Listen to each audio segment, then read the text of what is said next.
Hello everyone, Beard Reads Books here. Now my last two book review videos was on these two books, on Alfred the Great. So I thought for this video I'll just do a quick little bit of a talk about the two of them, sort of have the two together in one video.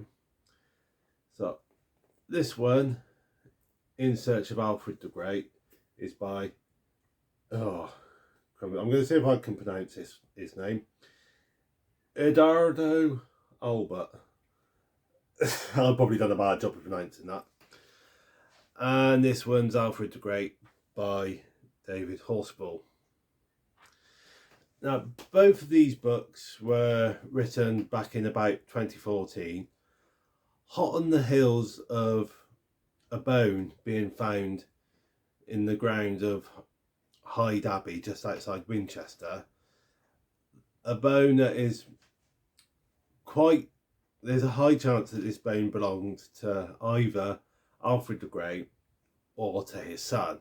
So obviously this bone being found sparked a lot of interest and in Alfred the Great, and obviously these two books were written in response to an extent to this bone being found. Each book takes a slightly different approach to the subject matter to the other book. Now, this book here, In Search of Alfred the Great, this one is a bit of takes a biographical approach to Alfred the Great. So if you're looking for a bit of a biography to Alfred the Great, a bit of an introduction to him, something that's not too heavy, not too long-winded, easy to read, easy to get through, light reading, a nice easy biography just to ease you into the subject matter, then this one, this is the book for you if you're looking for a biography. Whereas, if I grab the other one again, whereas this one, on the other hand, Alfred the Great, the approach is, as I said in the book review for this one, the approach that David Horspool takes is he looks at different aspects of Alfred the Great, such as the story of the burning of the cakes, such as the claim that he united England and was the first King of England and all that. He looks at those different aspects and sort of sees how they were perceived, interpreted and all the rest over the various centuries, and to sort of see how the stories have changed and mutated and all the rest over the centuries, and also investigates how Alfred the Great as a person has been perceived over the different centuries,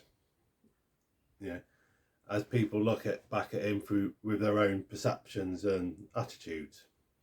So if you're looking more for a book about how he's been perceived over the centuries and how his stories have been interpreted in different periods of time, then I'd say that this is definitely more the book to go for, and it's quite a good book on that as an introductory book.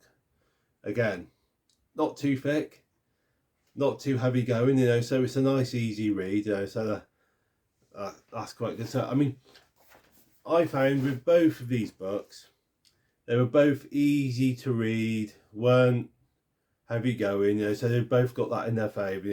You're not gonna feel bogged down. Doesn't feel like a struggle to read or anything like that. So I mean, which book you go for depends on what you're looking for, what you're wanting to get out of the book. This is good for the biography, and this is good for sort of learning how Alfred the Great and different aspects of him have been perceived over the centuries. Now, one thing I liked about this particular book, well, actually two things I liked about it. So got to make sure I do it that way rather than that way. Yeah, two things I liked about this book was, if I quickly flip to the back, there is a bit of a chapter at the back of David Horspool's book called Further Reading. So, and it's got different bits like if you want to learn more about sort of Alfred the Soldier, you know, it gives you sort of a list of different books that have been written about Alfred the Soldier.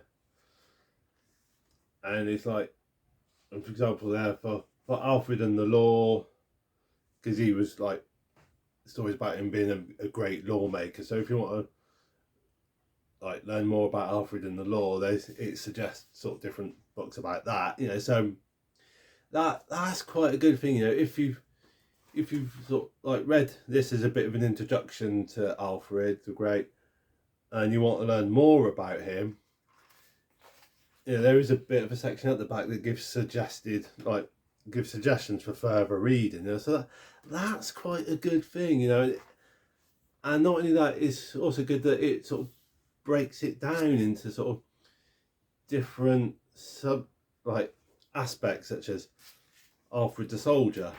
If you want to learn more about Alfred the Soldier, it gives sort of books that deals with that aspect, and also it suggests things for the books with aspects of Alfred and the Law and all the rest.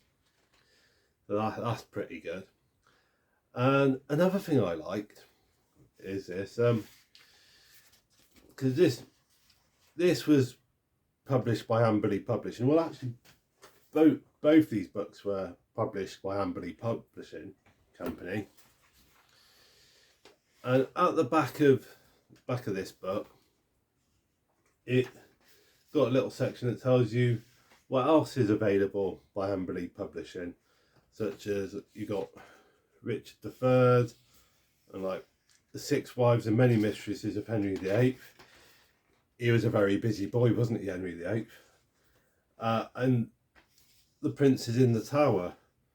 You know, Princes in the Tower of Richard III's two nephews who he supposedly murdered. So there you go. I mean, you could get a book on Richard III, and you could also get the book on the two princes, his two nephews, Richard III's two nephews. So I must admit, I am seriously thinking of getting those two particular books at some point in the near future to have a little read and that.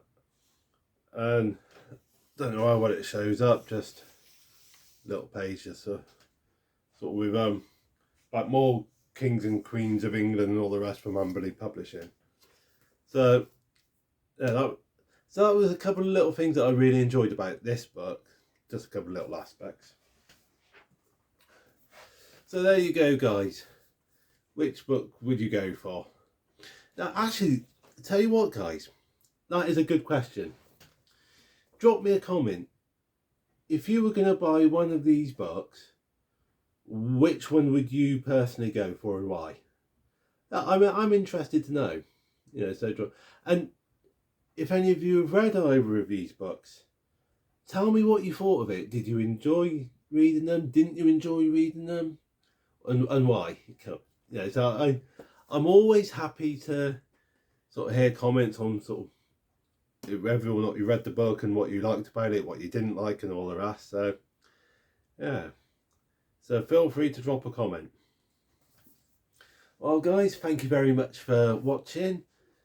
Hope this little video's been helpful, and you know, if you found it helpful, drop me a comment, and if you haven't found it helpful, feel free to drop a comment. Anyway, guys, I'm gonna bring this little video to a close now. And again, thank you for watching. Look forward to seeing you in the next one. And in the meantime, take care.